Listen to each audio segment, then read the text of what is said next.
ត្រឹមជាអ្នកចាហេតុអ្វីមិនផ្លាស់នៅតែណាគេ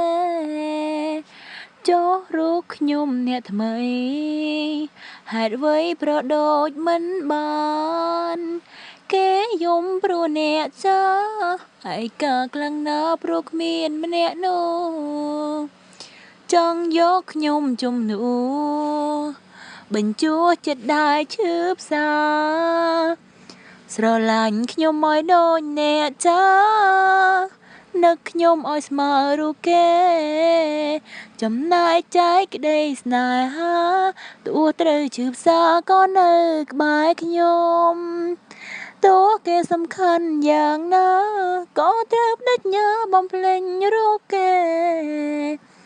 តួគេសំខាន់បែបណាក៏ត្រូវសន្យាឈប់ប្រាថ្នារូបគេ